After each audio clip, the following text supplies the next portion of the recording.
Hello, everyone, and welcome to another edition of RamChat here at Colorado State University.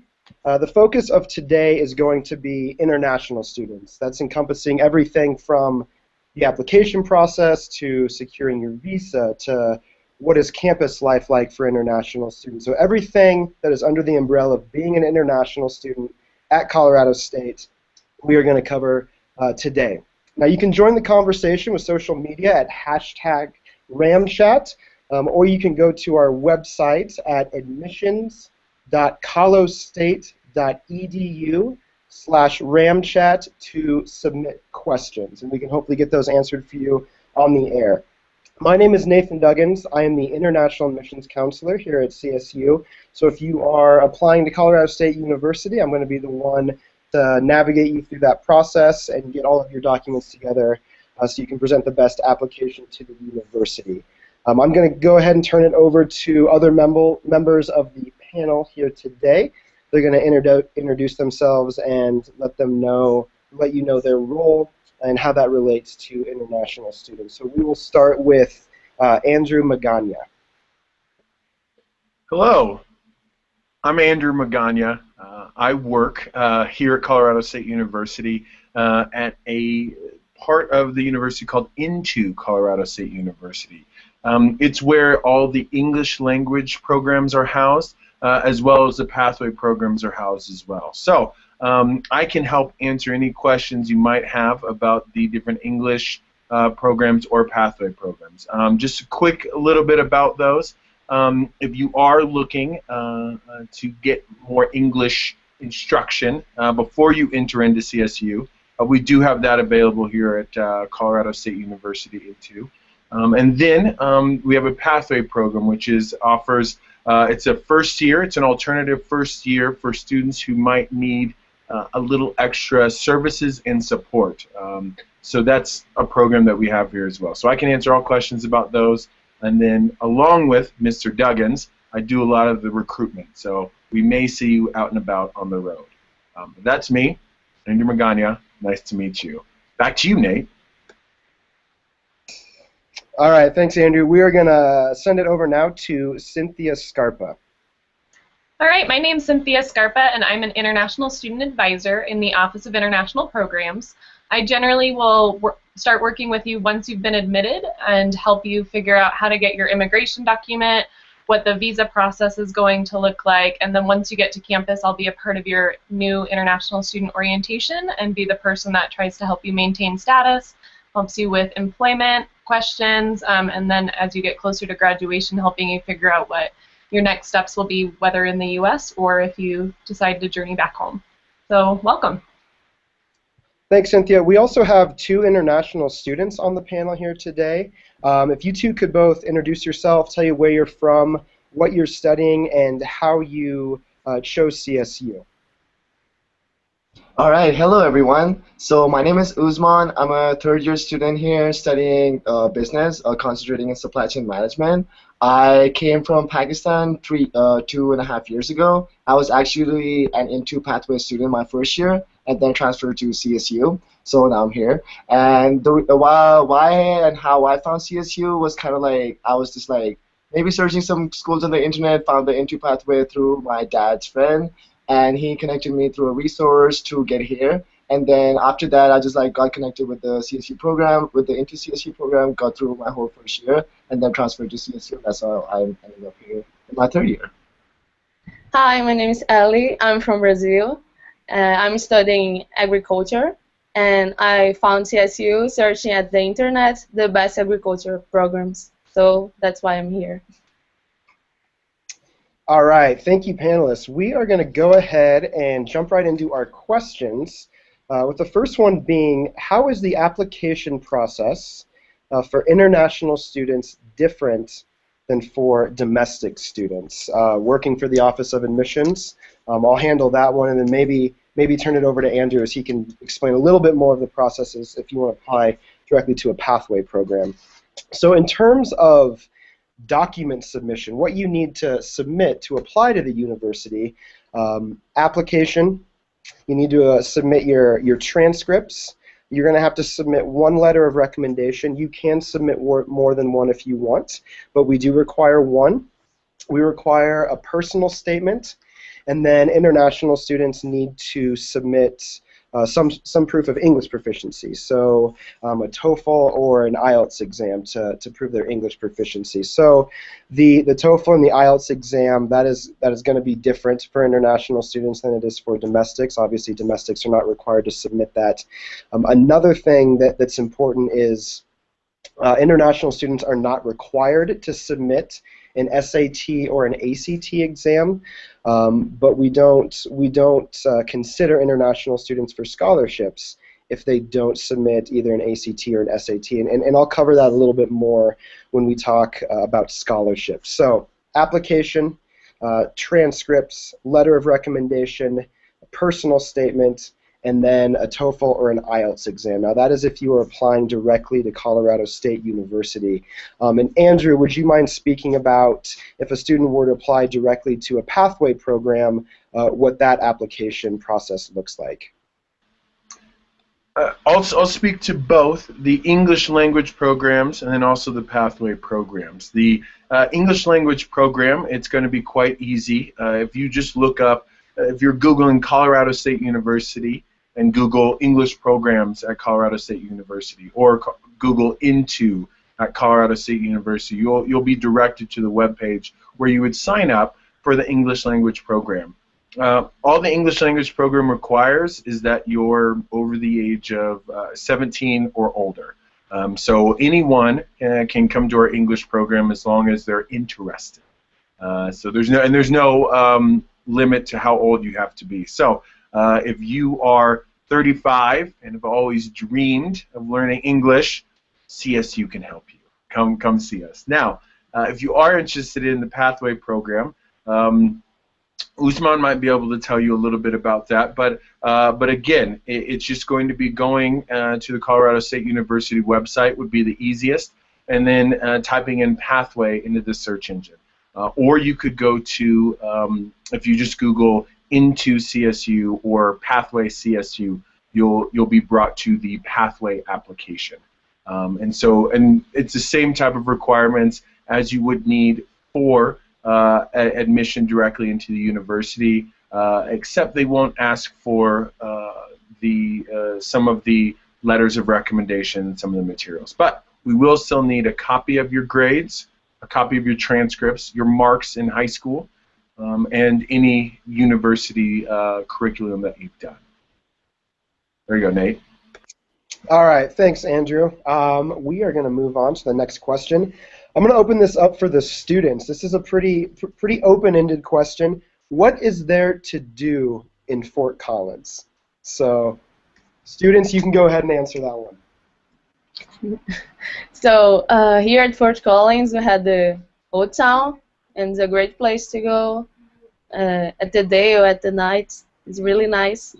Also the horse tooth and outdoor programs. Yeah, definitely there's a lot of hiking places, and I never hiked before, so it was like a new experience for me. And like going up, like climbing all these 14ers, or like even in Fort Collins, like going to the downtown of Fort Collins, which she mentioned of like being Old Town, all the restaurants there and everything. So it's a lot of like different things to do. You can bike on campus or like around Fort Collins so much because you see a lot of people biking there as well. So it's there's a lot of things to do around here at Fort Collins. All right, Usman, I got to have you follow up and explain to the people what a 14er is. So a 14er, kind of like climbing up the mountains, is something that I learned coming here and everything. My first year, I never really even saw snow or anything. So, but my friends and in my residence halls wanted to climb like a mountain, and so they took me to like a mountain which has the elevation of like 14,000 feet, and so I climbed up there. I couldn't even reach, like I just reached like 12,000. I didn't even make it to all the 14,000. I was like, this is great, I'm gonna try it again like 3 months from now. But that's how, like 14,000 elevation, going up there hiking and then seeing the whole view from the top and then coming down, it's like a whole day that you spend. It's an amazing experience just because you see Colorado and what Colorado is about, and you experience all these like different things in the United States when you wouldn't have experienced that when you were back home or something like that. All right, thanks. Just to expand, Fort Collins is one of those towns where if you're reading a list, top 10 places to live, top 10 places to retire, one of the best smaller towns in the country, there's a good chance that Fort Collins is going to be on that list, and there's a reason for that. Sitting right at the base of the Rocky Mountains, it's an incredibly beautiful place to live, and I think a lot of students are drawn to that. So thank you, students, for answering that. Next question is going to be for Cynthia. So once a student is admitted, what are the next steps in terms of visa or the immigration process? And so you can just please talk a little bit more about after admitting, being admitted, what does a student have to do after that? Yeah, so our office will be notified usually the same day or within a couple of days of your admission. So we will then obviously send you a congratulations email, which you would have already received from the Office of Admissions as well. And we will review the file that we currently have for you. So there's a few things that the Office of International Programs will need. Obviously your admission, and then we'll need to review your financials. And so a lot of the time students are coming on personal funds, family funds, a government scholarship. Maybe you've received a scholarship from another entity, so we would need proof of that, or if you've secured a personal loan for your education. So the costs change depending on your program and your level, so we would let you know what amount we would need to see. There's a form you would fill out for us that shows some of your biodata, and then we need a copy of your passport. So once we have those 3 documents, we can go ahead and issue you your immigration document, so either Form I-20 or DS-2019, depending on if you are coming on an F1 or a J1 visa. If you're bringing any family members with you, we would also want to know that at that time, so we can issue immigration documents for them as well. And then you would take that document, we would send that to you. You would be able to take that document, and you have to pay what's called a SEVIS fee. So the SEVIS fee is the Student Exchange Visitor Information System, which is how your immigration status will be maintained and monitored throughout your stay here in the U.S. So you'll pay the SEVIS fee, and then you can schedule an appointment at your local consulate or embassy to schedule the visa appointment. We can send you tips on how to prepare for a visa. There's some good online tips. And you'll also get a little handout when you get admitted that tells you some things to keep in mind. And then once you get your visa, we can work with you on your arrangements to get to the U.S. So I know a lot of folks will be sending you information on housing and arrivals, and we'll be communicating that with you as well. All right, thanks, Cynthia. I'm actually gonna stick with you because we get a lot of questions from international students about working on campus when they're here. And what information can you give to international students in that area? Yeah, there's definitely specific rules and regulations that will be tied to your immigration status about working. Presently, international students can work on campus for 20 hours a week during the school year, and during official university vacations, spring break, summer, winter, fall break, you can work full-time. But again, that is on campus. There are some limited opportunities for students to work off campus.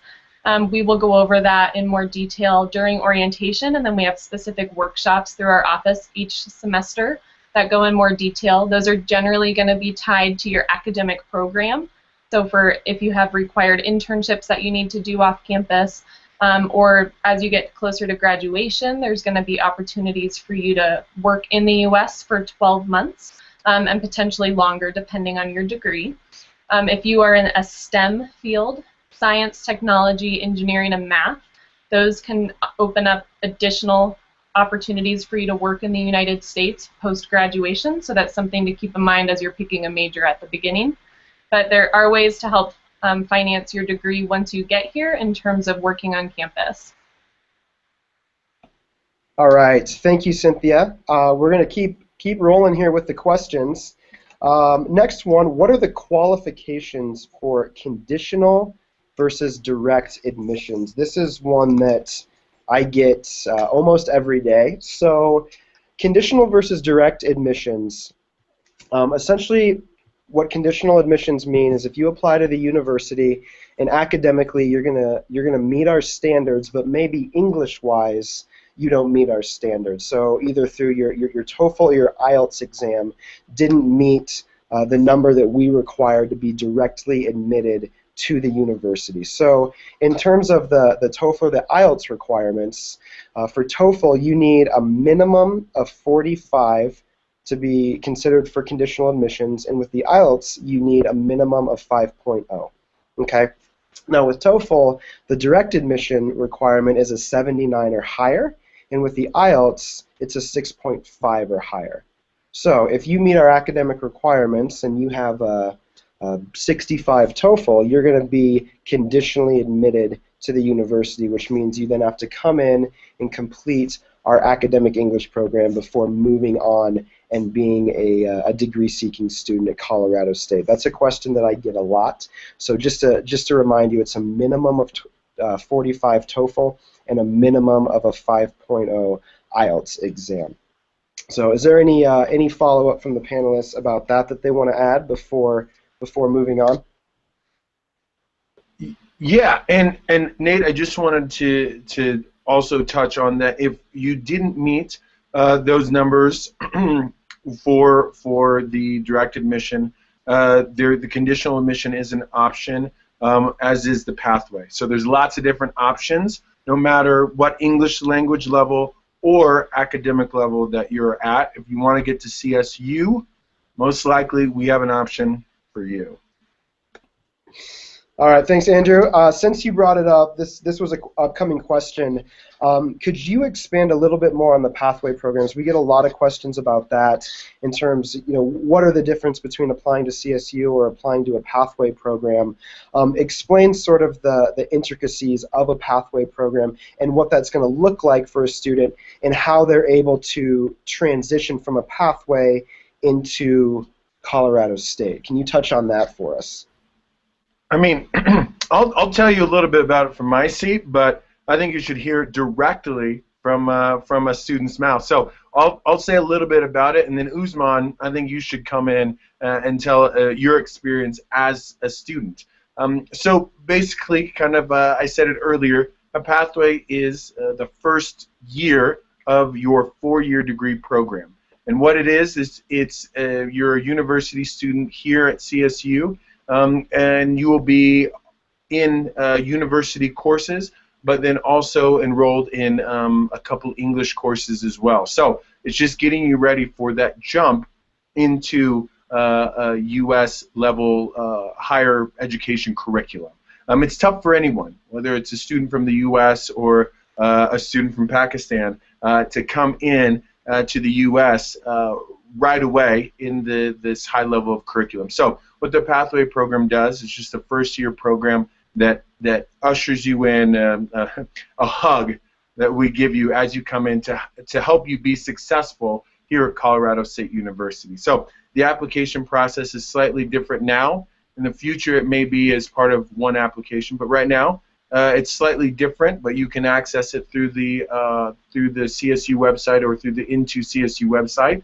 And it's going to be a similar type of application process, but it's just a year to help you get ready and prepare for. But it's still a first year of school, but it's just to help you acclimate better. Usman, do you want to talk about your, I guess, experience? Yeah. So like Andrew mentioned of how Pathway kind of like gives you that warm welcoming hug to get inside CSU that your first year. That's what I was told as well before coming here. That will really help you transition your first year to prepare for college. And that's exactly when I came here as well. I experienced it. My first semester I was taking like 2 to 3 into classes of like more high level in English and all those like really more specific English classes, but then I was also taking some CSU classes as well. So it kind of gave me like a little like way to like experience some CSU classes, but also some Into classes as well to help me prepare for second year. My second semester, again, I took like 2 English classes and then 3 other like CSU courses as well. So it was like a good balance because I got some credits in for CSU before even getting in, but also with the fact of like helping me prepare with these English classes when I got to my second year, it really helped me out because there were a few classes which I would have faced a lot of trouble in. But once I got all these help in like all these different classes, and the teachers are really, they're prepared because they know that international students are coming in and they will face all these different problems of how a class is set back in our country, like in Pakistan or somewhere else, and how it will be different in the United States. So it helps me out, and it helped me out to get that structure in set and let me know of how to prepare well for the second year. And honestly, it has been a great experience. Coming into my third year, my classes are getting more like in the sense of like I'm getting a more grasp of it of how to like go about classes. And I think that all came from like being in the intro program and being in the pathway program as well. Also with the pathway program, I was enrolled in a learning community with the pathway students, and it gave me a way to like be part of Global Village, which is a learning community where you pair up with international students who are from Pathway and also domestic students here at CSU as well. You take a couple of classes together as well to build that community with domestic students so that you can get the experience of like knowing them, talking to them, and practicing your English, but also like learning about the whole culture in the United States because of that, of interacting with domestic students. So it's not just like even if you're Pathway, you're like cut off from everyone. You're basically just with everyone else, but you're just getting a little more help just to get you a better grasp of how United States and the education system here works. All right, Andrew and Usman, thank you for that response. We are going to go next to Cynthia. I think this might be a good one for you, but also Usman and Ellie, feel free to chime in if you see fit. What support services are provided to international students once they get on campus? And that can be anything from orientation to after they start classes. So, Cynthia, I think I'll start with you, and then students, if you want to chime in, please feel free to do so after. Yeah, I think a lot of international students see the Office of International Programs as kind of their home base when they get to campus. We start off, from pre-arrival communication with you all about how to get your visa, how do you get to CSU, and all of that up front. So we already have a connection with you, and then we go through orientation together. During orientation, we're going to be helping you get connected to additional resources on campus, whether that's your academic advisor, the health center, the rec center, tutoring services, all sorts of different things. We're going to introduce you to safety and academic integrity at CSU as well. And then a lot of the time students will come to our office throughout their time at CSU and ask all sorts of other questions. So they'll come to us when they're having maybe some academic struggles and they want someone to talk to. They'll come to us and share their successes with us. The Office of International Programs also has a lot of programming specific for students. We have weekly programs where international students, domestic students in the community all get together and they share culture, they share food, music, programming. It's called the Friday Afternoon Club, so that's something that's been going on for over 50 years. We have Weekend in the Mountains, so in the fall semester we will take students up to Pingree Park campus and show them the Colorado mountains that Usman was talking about before. They won't be hiking 14ers, we'll be doing shorter hikes up there, but it's just a way for you to get a taste of what Colorado can really offer. There's also World Unity Fest where thousands of people will come and share culture once in in the fall every year. So there's just a lot of programs that we do specific for international students. We've also started a career success series where we talk about international students' career needs, everything from understanding the resume process to doing internship and job searches and how that might be different from international students to domestic students. So the support service options are endless. I've been on committees where we've tried to increase international student usage at the rec center, so we wanted to know what would make it a more comfortable place for students to go work out. So everything that you might think you need, I think CSU can offer, whether that's through the Office of International Programs or through the vast variety of services that are on campus already. And I'm not sure if the students want to chime in and say what some of their favorites are or other things. Yeah, Usman or Ellie, anything you want to add to that? If not, we can move on. I don't want to pressure you. Oh well, yeah. Also, into CSU has a lot of programs and activities to help the students to get into the university life. So, into and international programs has a lot of things to help you to get involved with. All right, thanks, Ellie. We're going to go ahead and move on Next question is about scholarships. Quite simply, what are the scholarship qualifications as an international student? So as I mentioned earlier, as an international student, when you apply, you don't have to submit an ACT or an SAT score to get admitted to the university, but we don't consider scholarships for students who don't submit those. We have three main scholarships that we offer to international students, and it's a combination of your grade point average and your ACT or SAT score. You don't have to submit both exams. You can just take the SAT or the ACT. My best advice to you on this one would be to go to our financial services website, which is sfs.colostate.edu. And there's the scholarship link on that website, and it tells you exactly what you need in order to get one of our scholarships. Expanding on that a little bit, if you are applying for the spring semester, unfortunately we don't award scholarships to students applying for the spring semester, only scholarships to students who are applying for the fall semester. And if you are applying for the fall semester, you have to get an application in by February 1st. And just to give you an idea, because I know students from around the world, fall and spring mean different things to them. Our fall semester starts in late August and runs until mid-December. And then our spring semester starts in mid-January and then runs until early to mid-May. So just to give you an idea of when our semesters actually run. So sfs.colostate.edu is going to be where our scholarship criteria are located, and if you are applying for the fall semester, the application has to be turned in by February 1st. So those are some important notes to know about scholarships for international students. Anybody else want to chime in on that? Andrew, go ahead. Yeah, Nate, I know I get a lot of questions. I know there's a lot of interest out there in also graduate programs as well as transfer students. So would you be able to touch on scholarships for graduate students interested in graduate programs or students interested in transferring? And maybe explain what a transfer student is. Sure. So I'll start with transfer students. A transfer student is somebody who's graduated from high school and has completed in any sort of university level work after high school has been completed. If that's the case, then you are considered a transfer student.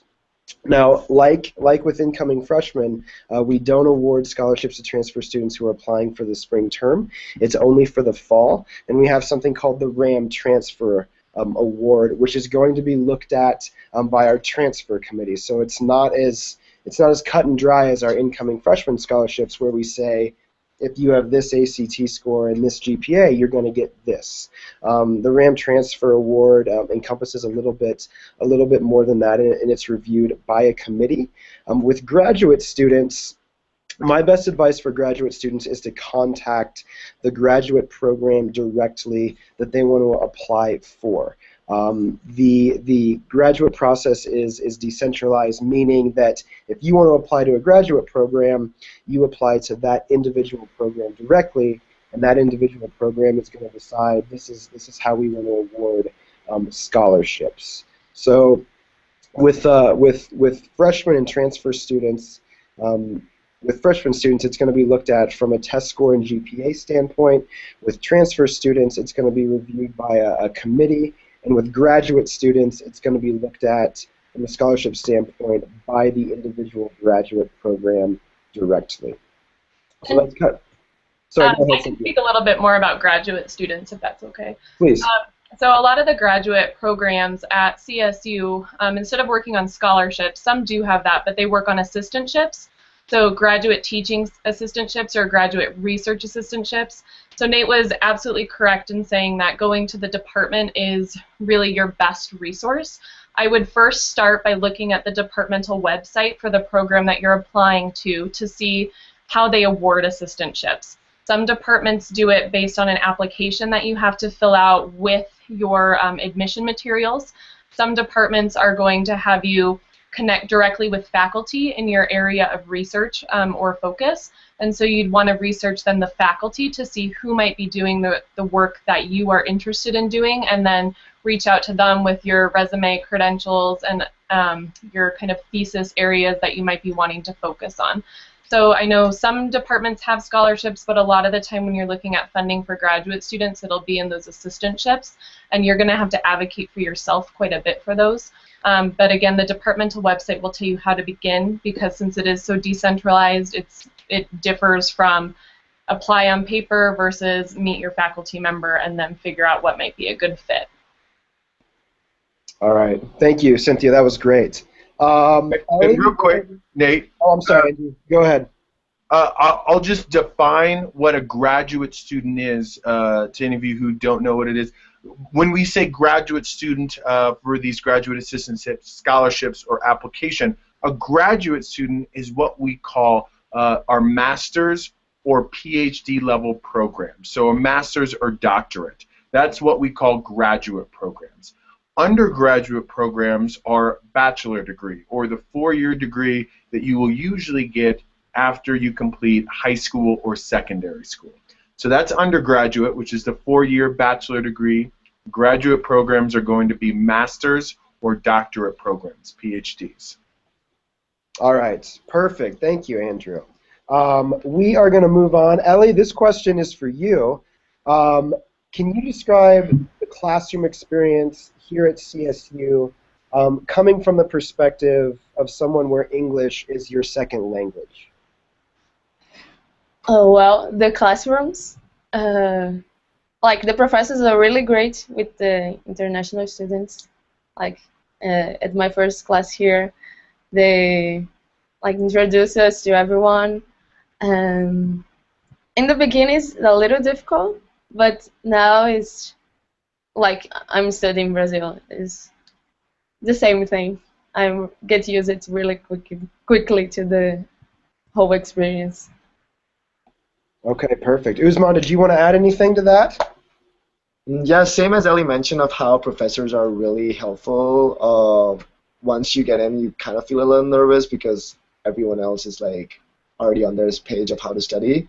But once you ask the professor for help, they're always helpful to like help you out, really help you out with classes or whatever you have problems with struggling in. So it's definitely like a good way to like experience that. All right. Thanks, guys. Great answer. Next question here is it's like an application question. What is the timeline for applying if I want to start in the fall semester? So, like I just described with scholarships, if you want to be considered for scholarships, you have to apply by that February 1st deadline. So I would say for the fall semester, Colorado State has 3 deadlines that you're going to want to keep in mind. We have what's called an early action deadline, which means if you have a complete decision to us by December 1st, you're going to hear an answer by January 1st. It's simply just an opportunity for you all to apply and hear sooner. So if you hit December 1st, you're guaranteed an answer by January 1st. If you don't hit that early action deadline, it's not a big deal. I really encourage everyone to apply by February 1st, which is called regular decision. And if you apply by February 1st, you will hear an answer from us by March 15th. That's a guaranteed response time. So we have early action, we have regular decision.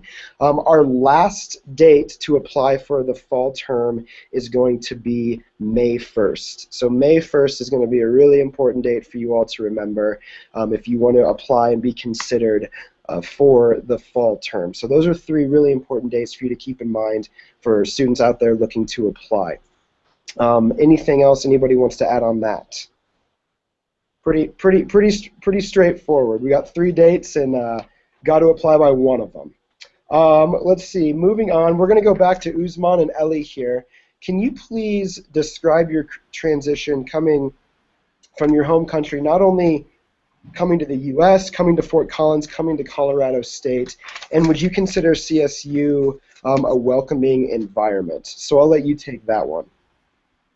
All right, so when I came here the first time, It was like in August. I didn't like you go through this like 4-day Ram welcome experience where you get to meet your floor, you get to go do different activities with CSU and like get to know CSU. There's like a different like carnival. There's like people who are like enjoying and like there's different games and everything just to like get you as an experience to CSU. So that was like probably my first interaction with CSU when I came here.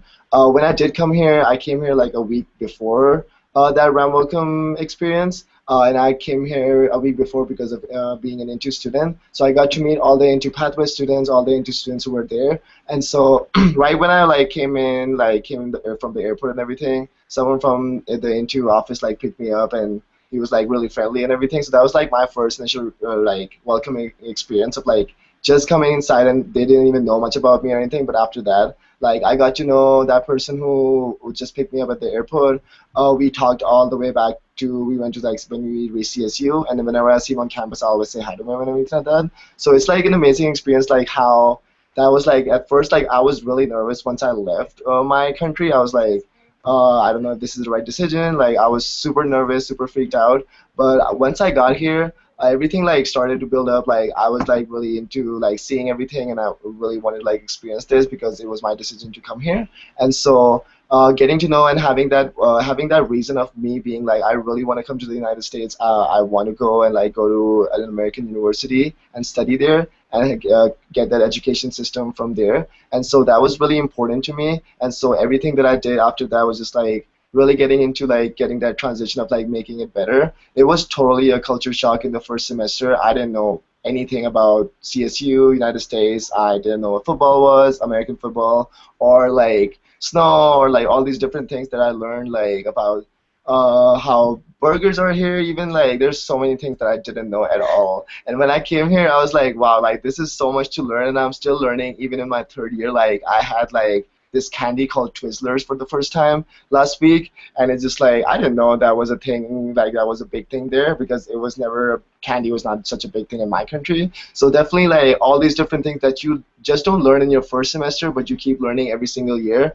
and you appreciate it more and more just because you get to see the differences of how it was back in your country to how it is different here, and how is that and why is it different in different countries as well makes a big difference. And so it was always a transition and still a transition for me, but it has like grown so much from like my first year towards my third year as to like now in a football event, so I can like go watch all the CSU games and also like experience all the things that I do in the United States. And I get that from like learning from friends, and I made those friends in like the residence hall, people at CSU, because all of them were like really welcoming and they knew I was from a different place, so they would always tell me and explain me well of everything that was going on. And even if you ask them about anything and you want to know about them, they always are super helpful, like letting you explain of what there is, and so you can help better understand it and experience that as an American student over here. Well, for me, it's like almost the same thing. At the first time, Inti picked me up at the airport, and I started living at a resident house. So it was my first time not living with my parents. So it was my big first experience.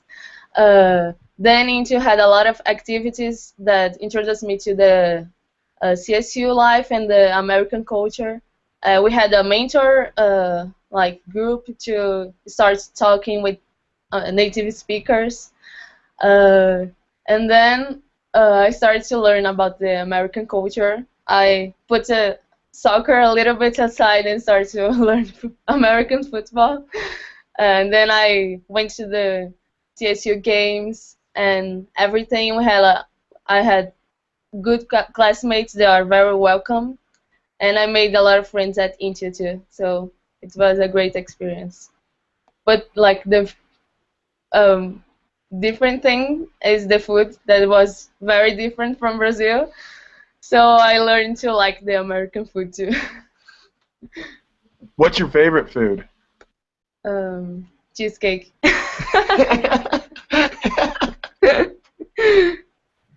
Oh, that's great. All right, thanks, guys. We're gonna move on here. How do I confirm my decision if I know that I'm coming to CSU? So, in terms of documents, you're going to need to submit when you get your acceptance letter from CSU. really all we make you do is click a confirm button and then pay your enrollment deposit. But I know that OIP is going to require more stuff than that prior to coming to CSU. Cynthia, are you able to talk about that at all? So I think a lot of what I mentioned before, where we will be sending that email requesting any missing documentation, passport, the immigration document request form that we have on our website, or your financial documents, that's really going to show us that you're serious about getting your immigration document and applying for your visa. And then that will allow us to create your immigration document.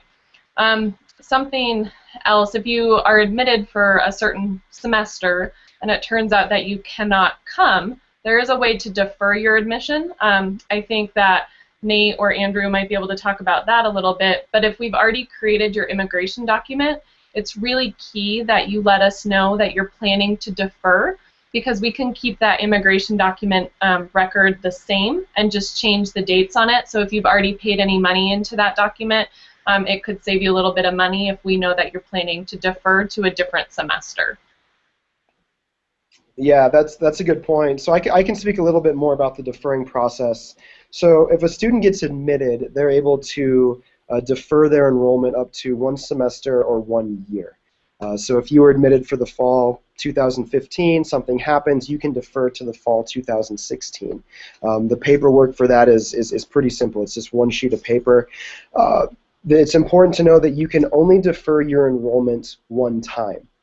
So if we have a freshman coming in for fall 2015 that defers for fall 2016 and then decides that they can't come for the fall 2016 term, they are going to have to go through the application process again.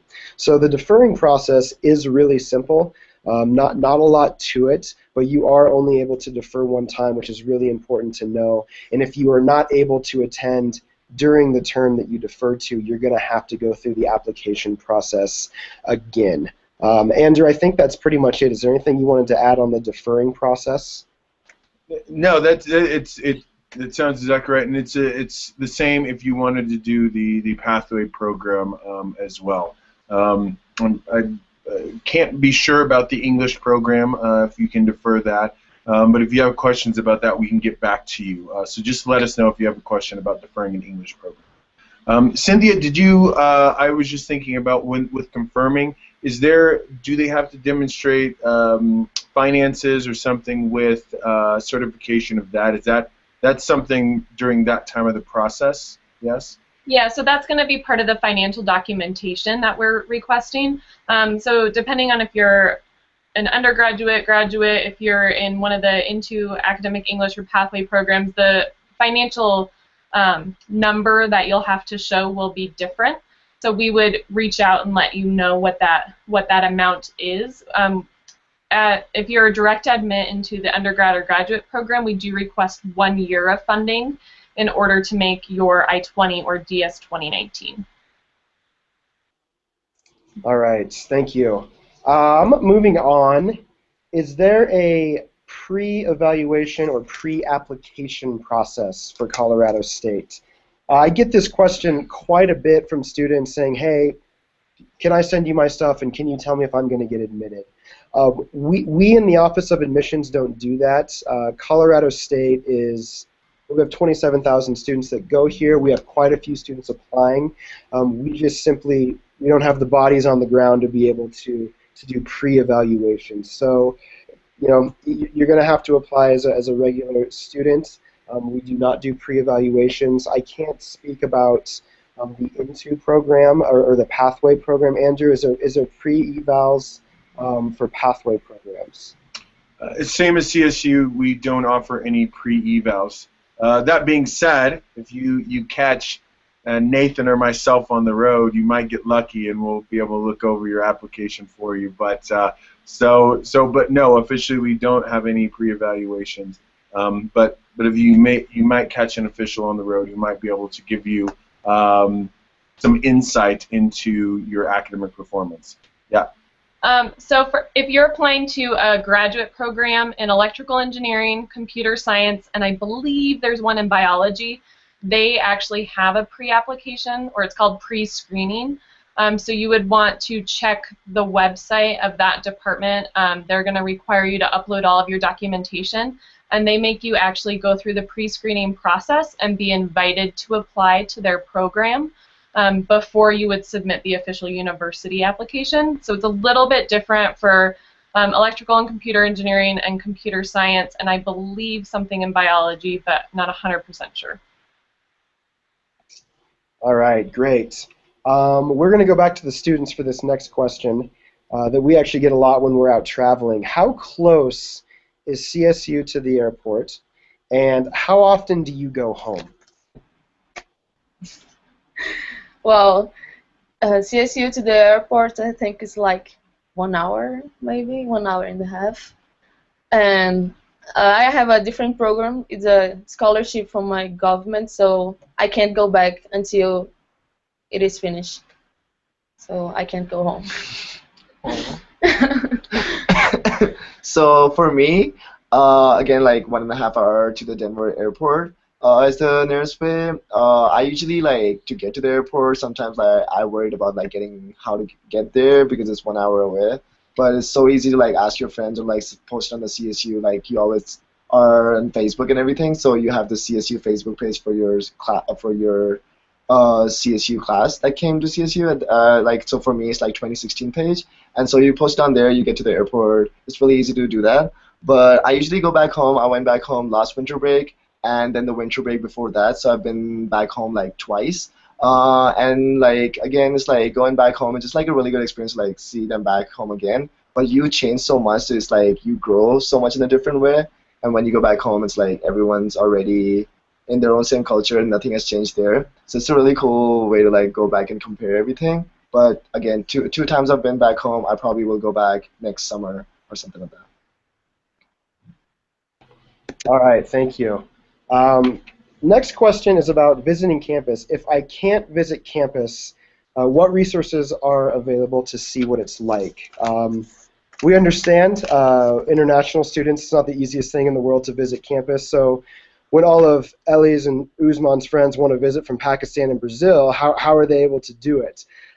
We have admissions.colostate.edu/visit, and if you go there, there's a virtual tour of our campus, which is a great way to see what Colorado State is, to get a feel for the campus without being able to come here and visit yourself. Another resource that is really great is on our housing website. Housing has virtual tours of all of the different on-campus residence halls. So if you want to see this is what a certain style of room looks like, you're able to go to the housing website and see what the different living arrangements look like. So admissions.colostate.edu/visit. Click on the virtual tour, and that's going to be a really good way to see Colorado State as an international student. All right, we're going to move on here. Next question. I'm going to open this up to the students. Cynthia, you might be able to chime in here, so feel free to do that. Can I apply to the honors or research programs as an international student? Now, Ellie or Usman, I don't know if you have any experience with that, but is there anything that you would like to add in terms of honors opportunities or research opportunities as international students? So when I came to CSU, I didn't get the chance to like apply to honors with my program. I didn't know much about it at that time, but I'm a business major, so when I got into the College of Business, there was an option called Honors Track 2 that I got enrolled in, and that has basically like what honors for me was kind of like taking a few different classes, like the same classes that any CSU student or College of Business major will take, but the class is a little smaller, and the teacher really helps you out more because there's like 10 to 15 or 20 students compared to maybe 40 or 45 students. So it has that experience of like those smaller classrooms to get a more hands-on experience of what you're learning in class and the teacher being available for it and have given you the hands-on experience of how to go better about this class on another level. And so that was for me when I applied to the Honors Track 2 College of Business, and that was the one that I knew about it, so that is the only one I can speak about. And so Honors Track 2, I applied for it when I got enrolled in CSU in my second year, and I got accepted into it in my second semester, and I'm part of that since then until now, until I graduate. It's great. And I know we have other international students enrolled in various honors programs. I'm not quite sure how you would apply to be a part of that community, but I know it is possible to do as an international student.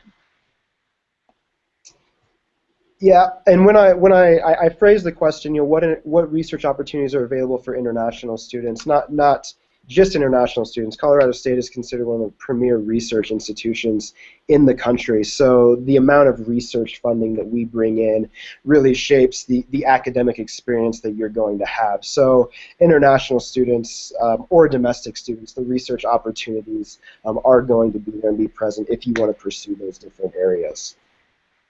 All right, let's see here. I think we're going to stick with the students.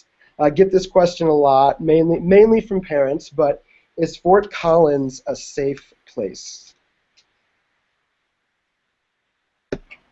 Well, Fort Collins is a really safe place. It's a small city, and compared to my city in Brazil, that is a huge city, Fort Collins is a great place to live, and it's really safe. I walk alone at night without worries, trust me. There's also like at CSU we have our CSU Police Department, so they are always like there to help if there's an emergency. They have like some officers who will walk around the residence hall just to like chat with people or like just explaining like if there's someone needs help or something like that. So they're always available. And there's tons of different programs. Like there's also Safe Walk that we have at CSU where you can like walk if you are feeling uncomfortable walking alone at night. You can always call Safe Walk and they help you out to like walk around CSU just to get to even a residence hall or maybe like our little off campus as well. So it gives you the opportunity to like use all these resources. And even then, it is a really safe place on campus and in Fort Collins as well. Everyone's really friendly, and so you will always trust your friends, and you always have like those people you can always rely on. And so it actually provides a really good safe space compared to especially like my city of how big it is, like how Ellie mentioned as well. It's the same thing. Like coming here, I felt more safe and more like easier to like travel all across Fort Collins and in CSU as well. Also, if something happened, the police will send you an email to avoid that area, so you always know what's happening. All right, perfect. Just had a question come in. Andrew, this is going to be for you. If I attend CSU's academic English program or if I'm in a pathway program, do I have to attend Colorado State after that? So Andrew, you can answer that one. Well, the question is, why wouldn't you, right? No. After completing an academic English program, you are free to apply or go or participate in a program of your choosing, wherever it may be. Of course, you can ask Ellie or Usman, but once you get here, you'll become part of the RAM family, and so we'd hate for a family member to leave. But that is an option for you after you complete academic English or the pathway program.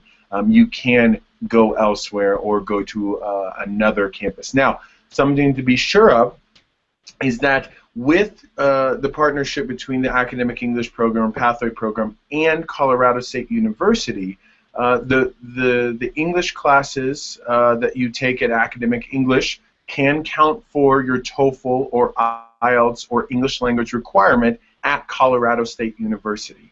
At another institution, our English program may not count as your English language requirement. So you want to check before you do that. Also, completing the pathway program at CSU, if you meet the progression requirements, will guarantee your progression into the program, whereas if at Colorado State University, whereas if you apply to a different university, that they might not guarantee progression. So you'll just want to do some research into wherever you'd like to go afterwards to make sure that would be beneficial to move from our program to another program. But of course, we want you to stay. Can I just add to that? I just want to say that, like Andrew mentioned, that was kind of like my story as well when I was applying to the Into pathway. I was thinking I'll come there my first year and then transfer to another school as well. I was like totally set on mind for that as well. But I think my story for CSU is more like when I came here everything was like totally different than I expected. I thought it wasn't going to be something that I wanted to come to CSU as well. But when I came here, I absolutely loved it. Like my initial idea was definitely to like transfer to another school, but after coming here, spending that whole time of learning about people and how nice people are at CSU and how welcoming Fort Collins community is, that just made me want to be here more. And I know like a lot of my friends from Pakistan who came with me as well, they all decided to stay, even though half of them were thinking to transfer somewhere else as well, which you can, but also like just know that when you come here, it's like the Fort Collins and CSU community provides such a good space for you to enjoy and have so much fun and still get the whole experience of the United States with seeing the people and how nice they are. It just makes you want to be here for longer than even like for me, even after I graduate, I still would love to like spend more time here if I can. All right, I think we're just going to use that clip in all of our marketing going forward. So thank you, Usman. Actually, we're going to stay with Usman and Ellie right now. For a student coming in the fall, what can they be doing now to prepare to come to Colorado State? And looking back, when you were preparing to come here, is there anything that you wish you would have done differently? And can you impart that wisdom on the incoming international students coming in for the fall 2015 term?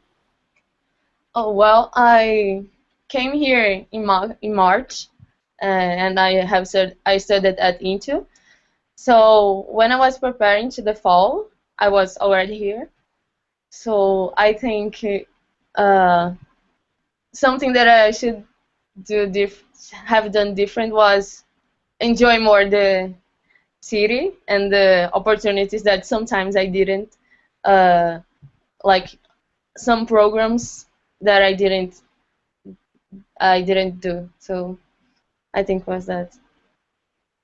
So when coming in the fall, at this time, like especially like right now in December, and like thinking about next fall and everything, what I remember when I was like thinking about applying to colleges and everything, I was always talking to the people who already either had that experience of coming to the United States, or like my sister lives in Seattle, so I talked to her about how United States is. My dad and my brother studied in the United States for college, and they went back home, so I asked their advice and everything. So like talking to people who may have gotten through that experience, and if you don't have anyone to connect to, you can always connect to CSU, and they will always provide that help and resource to know how to get connected and how to see what an experience would look like, talking to students or talking to counselors or Nate and Andrew and Cynthia right here as well. So you definitely have all these resources to like go and like talk about it. That's what I usually did.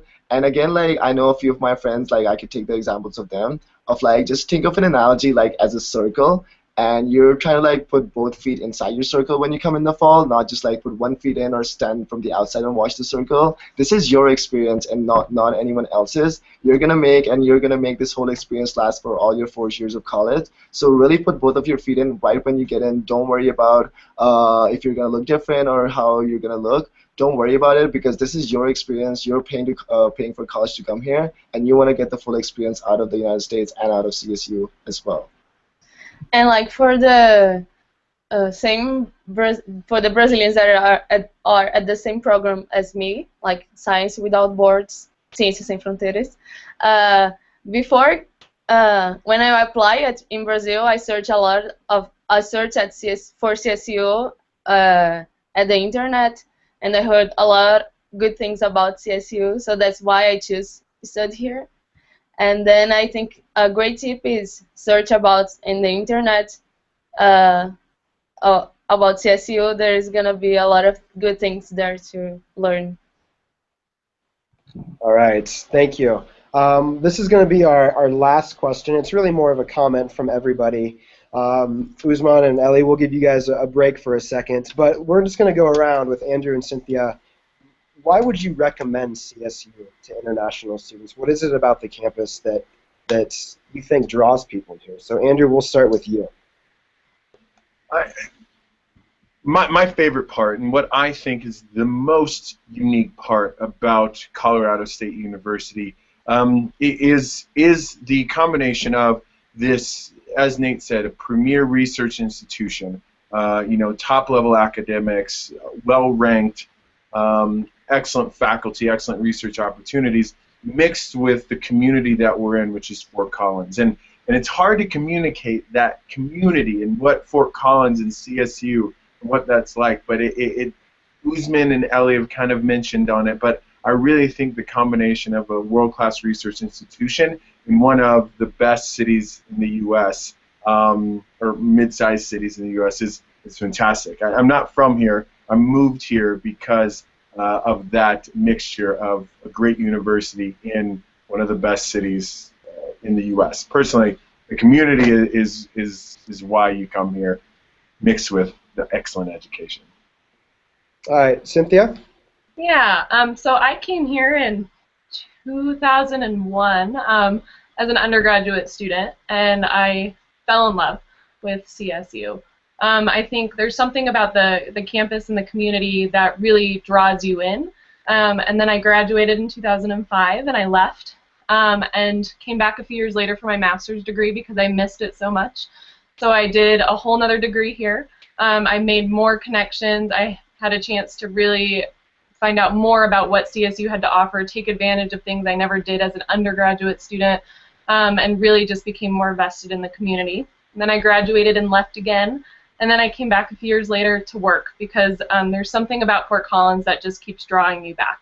I think it's a lot of the things that everybody else has already said. It's a beautiful place. It's a safe place. It has top-notch education. It's a bigger school in terms of what you might find in the U.S., but it still has a small school feel. I can walk across campus and see people I know everywhere. I feel like the community on campus is very supportive of international students and of all students, so it's not about your academic learning, it's about your personal growth as well. So I think anybody that comes here is going to be highly supported, in their whole transition, their academics, their personal growth, and I think we would just love to have you. Perfect. Usman and Ellie? Yeah, the people on and off campus is amazing, and I don't want to go back to Brazil. I'm really in love of Fort Collins. Wow. So I think it's a great place as a recommendation for international students because of its inclusiveness of how inclusive CSU is for like all-encompassing different cultures and backgrounds. I definitely didn't think that there would be like a prayer room on campus for me to pray, which I didn't really expect it. There was as a Muslim, we fast in the month of Ramadan, so they cater to us in the residence hall and in the dining center to let us have like either boxes of food to take home, just so we can eat it when we can eat and we're allowed to eat. So it's just like all these different encompassing things that CSU does, being inclusive of all cultures and all backgrounds, really helps the transition, makes it easier not just to learn a lot about culture in the United States, but also do all those things that you need to do and really experience your culture back home as well and get that bridge connected with both of these cultures coming well together at CSU. All right. And my answer, for the sake of time, is agreeing with everything that the panelists said. So good job, everybody. That's going to conclude the International RamChat.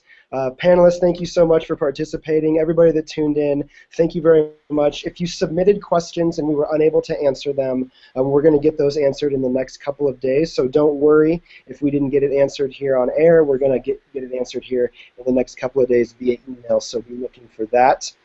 But like I said, thank you so much for tuning in. Hopefully you'll look at Colorado State for your future education, and go Rams.